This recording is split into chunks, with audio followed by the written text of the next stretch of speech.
Good afternoon. Just want to start by just saying we're very thankful to be 2-0 and proud of our guys for responding in the second half. Go through the players of the game.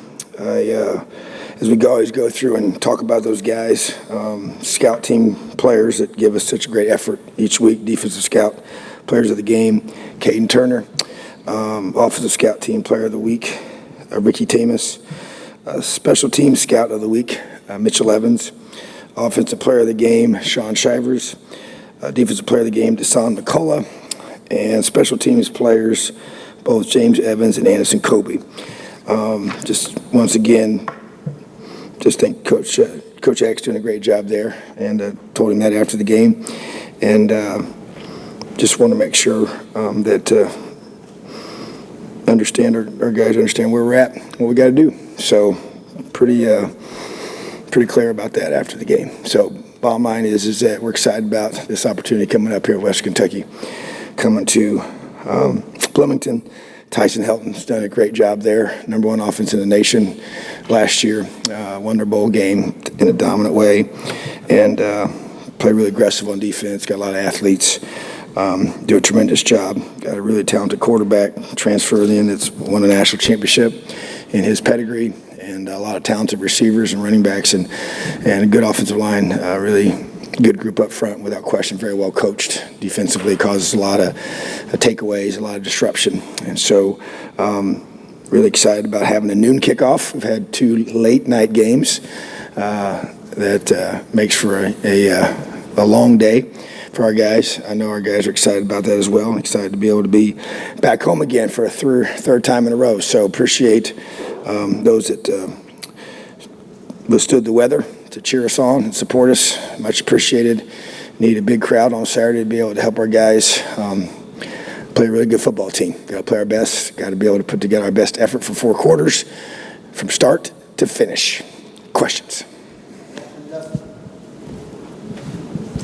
I guess, Tom, I feel like we asked this, immediately after the game. But when you do get a game where maybe you feel like, your team's intensity wasn't where it needed to be, focus wasn't where it needed to be, but you also get the result ultimately in the end. Like, what as a coach do you want to see in the next 72, 96 hours in terms of whether it's closing the book on that game, whether it's responding to something specifically? Like, what do you want to see from a team, whoever the next opponent is, in terms of maybe self-correcting some of that? Yeah, I think what you want to see is tremendous focus. Wasn't an effort issue, but tremendous focus. I thought I saw that today during our walkthrough and our lifts and meetings, just understanding the situation as far as how we kind of recapped it to our team, and emphasize the things that we did well, emphasize the things that we need to correct, and then come back on Tuesday and have a really, really physical, high energy, highly focused practice, and then do it again on Wednesday. And to me, that's the way you want your team to respond, because those opportunities are great chances to learn.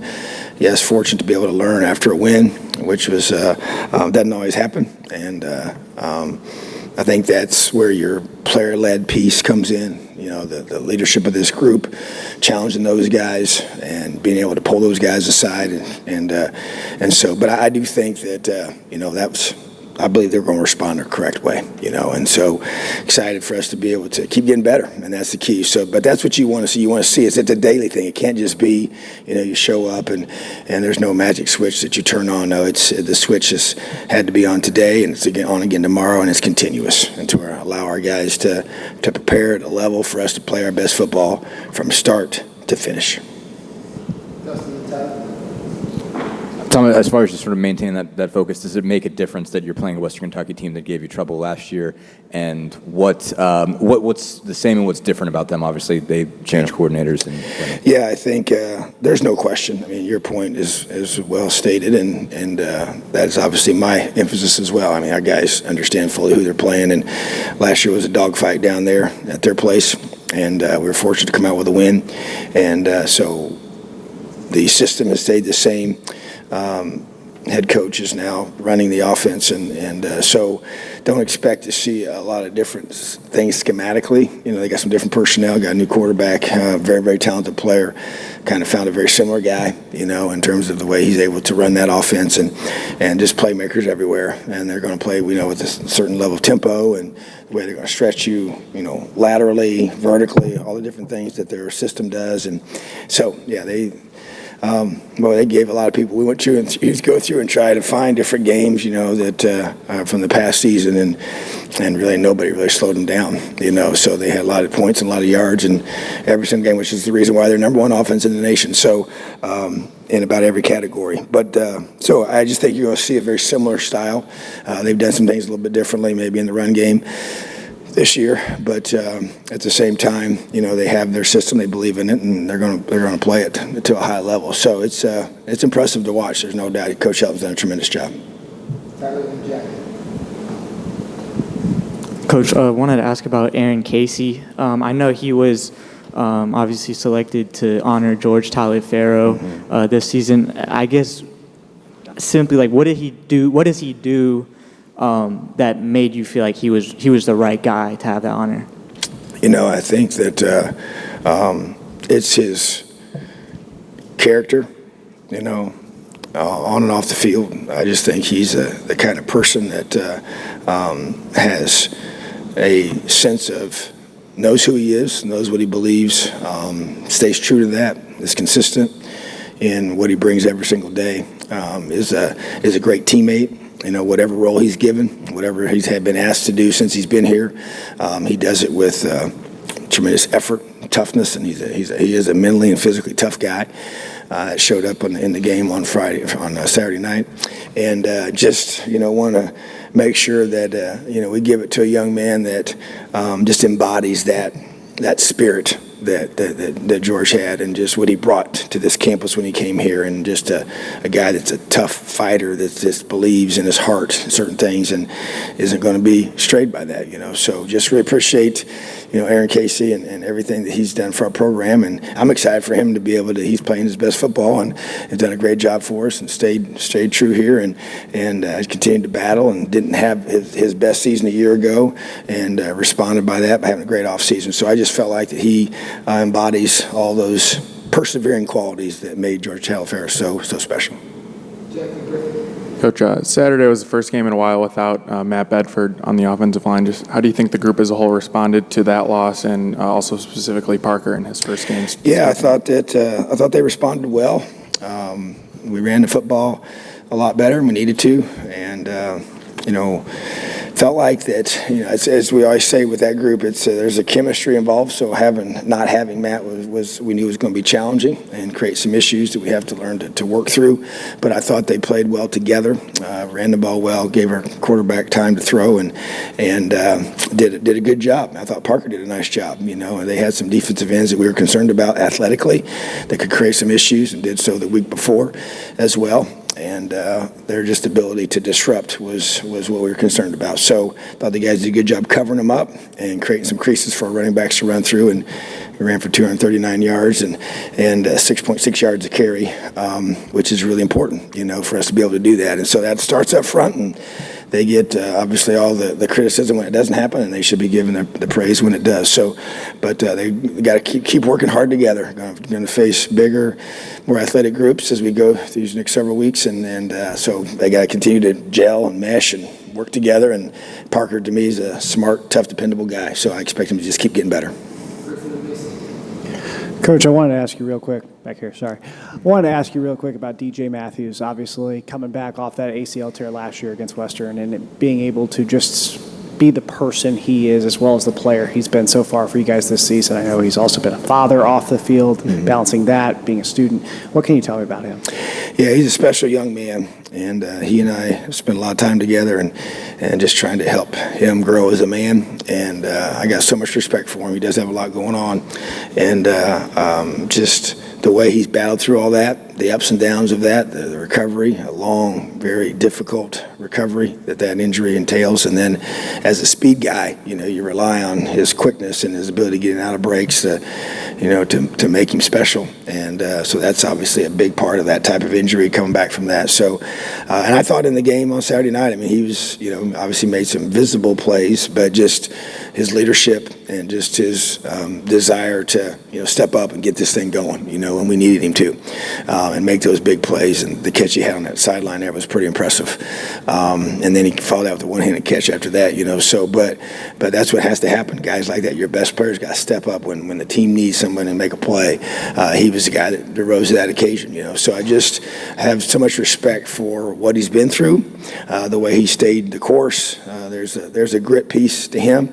There's a toughness to him, even though he's not big in stature, that makes him who he is. And I think that's there's the obvious skill set, talents that he has that are pretty unique, and his ball skills and his just understanding spacing and being able to kind of maneuver around defenders and catch balls the way he does is impressive. But I love his heart. I love his his passion for what he does, and it's his family and what he's been called to do. And so to me, it's just trying to help him continue to grow, because things are never easy and throughout life, and just trying to help him maneuver through that and guide and direct him. And he's one of those that wants that, and he's been great for me to be able to spend a lot of time with, because he's really appreciative of that and wants it, and so I just I love who he is as a man, and obviously he's a gifted player that we need to continue to step up and keep leading this football team. Coach, a few familiar faces on the Western Kentucky roster this year, specifically Davion Irwin Poindexter at running back. What are you expecting to see from him, and just kind of that rushing attack as a whole?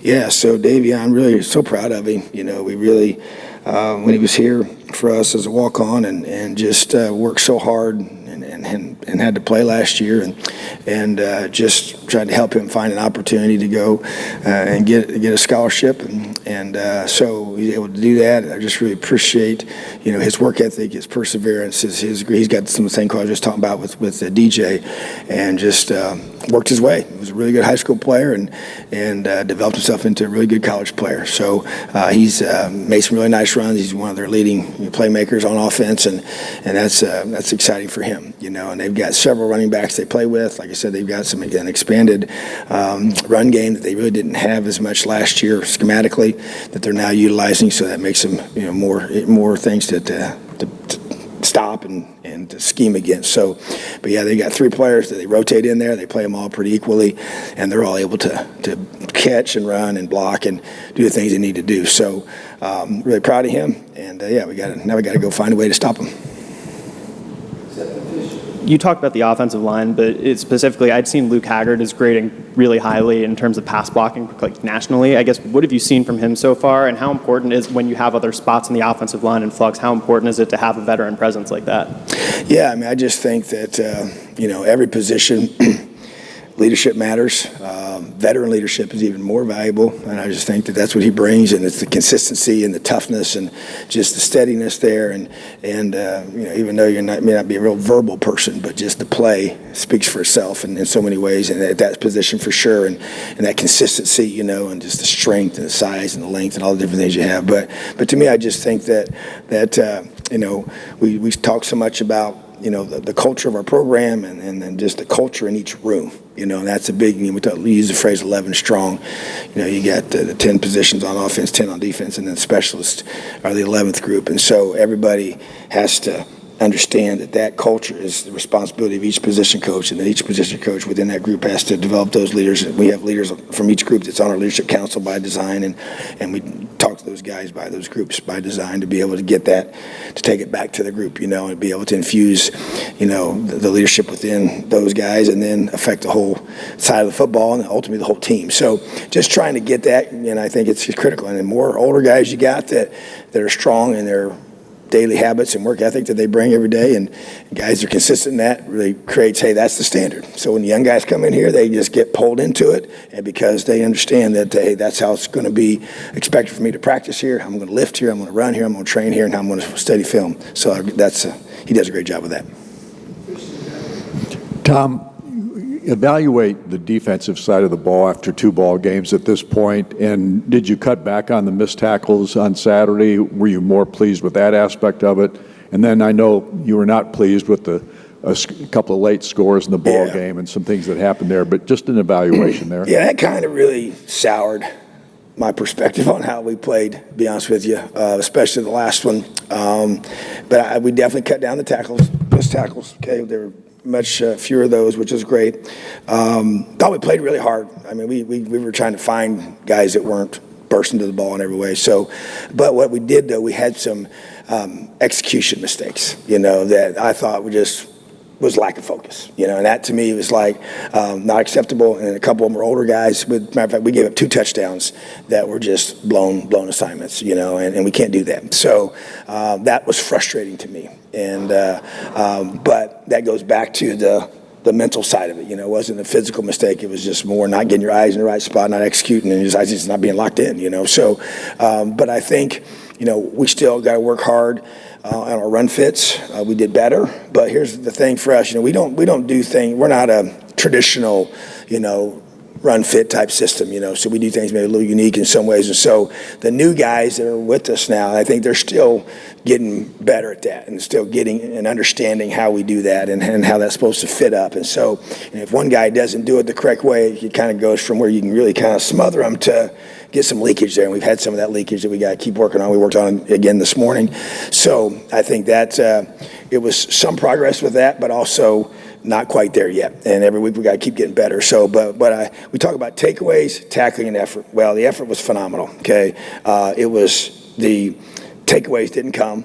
And that's a big negative. We had one that we lost because of the penalty, which would have been a huge one, but didn't get the takeaways. But I just didn't think we had that same edge about us mentally to allow us to be a step ahead of some things, And so that's we got to be that way. And that's where I was disappointed in that, and told the guys that, and we pointed them out. Matter of fact, we showed clips. This is what we got to be able to address it and fix and clean up. And then we went out and did it on the field today to correct some of those things, the mistakes that we made, and don't expect those to happen again. So, but progress without question. Just don't like giving up those last 2 touches. I mean, to me, we should have shut them out in the second half. So that was my whole goal coming out at halftime, and that's why I wasn't happy. Still not. Asking about Deshaun, and without wanting to kind of put the cart before the horse, I know it's only been 2 games, but just his blend of I guess, the physical tools, the length, the wingspan, and also just maybe his mental approach to the game. Is there anybody in your past he reminds you of in terms of, where his potential is, the way he can affect the game from, a number of different positions on defense? Yeah, I would have to say that he's pretty unique. I've not coached a player, I would say. We had one at Ole Miss, I think, that could play the bowl position and could play linebacker. His name was C.J. Johnson, and he was, but not as long as Deshaun, And so, but really the only one that's been probably close to that type of a skill set that can do those different things. And it's a unique combination of length, athleticism, and what I would consider is a high football IQ mixed in with a really strong work ethic. So it's a good combination. And just got to keep bringing him along. And like you said, it's only been 2 games, and so but he's done a good job of progressing each week. And but like I said, I feel the way I do because of how he prepares. And so I expect that to continue to grow and develop each week as he grows as a player. And that was only his second college game he's ever played in. And so, but you kind of can see those, the twitchiness and the ability to, because of his arm length, he's able to, get his hands up on balls and grab people, and they don't get away from him once he gets a hold of them. So he's got, even though he's not 250 pounds, he's 225 pounds or in that range, he's got good core strength to him, and so that's, it's exciting, but he's got a lot of hard work ahead of him, and he knows that, and he's got to keep humble and hungry, and that's going to be his focus. I know it is for him, but I'm just, I'm excited to have him, in our program, and have been ever since he decided to come here, and really knew he had a chance to be a good player, and he's got to keep building every week. Hey, Coach, you talked about Sean Shiver's South Florida attitude after the game, and also mentioned Walt Bell in that same aspect. I was wondering if you could elaborate on Bell. What is it about him that kind of gives off that attitude? And was there a time where it kind of clicked that you knew that he was the guy you needed on offense? Well, I think the thing that really, sticks out to me about what he brings is just there's a lot of confidence that he has in what he's doing and understands the system, the adjustments, the things that you can anticipate what people are going to try and do to you. And so, but there's just belief, there's core confidence. That's probably the key phrase, is core confidence in what you're doing, in your system, and the way you decide to attack things. And that rubs off on the coaches, that rubs off on the players, that rubs off on everybody in the program. And I just know that there has to be that belief that individual is going to be able to, put us in a position. Now, players got to make those plays. I felt like we had some, previous week, just go to the other side of the football. You say, hey, you've made some good calls. I said, no, the guys made good plays. I mean, if they don't execute the calls, it really doesn't matter, right? And so we didn't execute some calls that should have been, I thought, good plays on Saturday night, ended up in some scores. And so, the opposite happened a week ago, so same on offense, is the guys got to execute. So, but but when they believe that you are going to put them in the right spot, then it creates a whole level of confidence that they know, hey, if I just do what he tells me to do and I play really hard, then good things are going to happen. And so I think he brings that, to our guys. And so, and part of that is just having answers for things, so not necessarily verbal, but schematic, and I think he brings that. And I felt like, that was a quality that stuck out to me when, going against him. I think I've said this before, I know I have, but when you defend somebody as a coordinator, and you study them and you call plays against them during the games, it gives you a chance to see a lot, and you also see a history, a pattern, a style of certain things. So that to me is what stuck out about him, even though I didn't know him really personally before the whole process started to be able to get him to meet with us. But at the same time, I knew him as a play caller and what he was able to do with that. So just got to, it's just like everything else. We got to continue to grow each week, and our offense has got to continue to get better. We got to continue to be more consistent, and we got to start fast and finish strong, and play consistent football, from start to finish. And so we're not there yet, haven't done it yet, haven't played 4 quarters yet as a team, and that's what's going to be demanded next. Coach, back here, you talked a few times about how this year being more player-led and that focus on things, and a lot of the guys who are stepping up into those leadership roles are guys who were here last year. What have you seen from them trying to kind of keep that focus and keep them away from losing that focus that you've talked a little bit about kind of plagued you guys against Idaho? Yeah, I think that, so I appealed to those guys, even at halftime, and challenge those guys, because it is the key, and that's, I do understand it's challenging to be that locked in all the time, and there's emotional, responses that you get as a human, in this sport, especially football, and it's hard to be up here all the time. And so, but the mental side of it has to stay, and that's the maturity that comes in, and trying to rely on our older guys to bring that, and so even in a week like this, like you said, you're playing a team that gave us fits last year. So there's a different sense of, hey, those guys on this team last year, they experienced what we did down there and how hard it was, and so they know that. And so I think that's where you rely on those guys to really rise up this week and help our guys. The film's pretty obvious that they're do some great things, and so, but we also lived it out as well. So I just don't, when we say player-led, that's just such a huge part of any great team. And every team has its own personality. Every team has its own characteristics and qualities that they have about them. And that's definitely one of the strengths of this team, but needs to continue to be that way. And so that's a big responsibility that I have, to be able to make sure those guys understand that. And whether it's our captains or our leadership council guys, they've been put in those positions for a reason. And we expect them to verbally and physically lead this football team, no matter what the situation is, the good, the bad, the up, the downs, whatever it happens to be. And that's what we're going to continue to rely on. I'm just asking about Aaron Casey again. I guess, are there just any favorite stories you have that speaks to who he is? Or, you talked about him being a good teammate. I guess just what specifically does he do? Well, to me, it's starting on special teams, and I think that, he was behind a really good player last year, As a matter of fact, there was, a couple guys that rotated maybe ahead of him the last several years, And so when you have a guy like that just doesn't waver. He's not the guy that's over here complaining about not getting this or not getting that. I mean, now he doesn't speak a whole lot, so he's really quiet. But at the same time, I saw his performance on special teams. Because that's really where the selflessness comes out. Because it's not like when other than a specialist, I mean, you're not even listed in the program as a guy to play special teams, right? You're listed as a linebacker or a receiver or running back, whatever.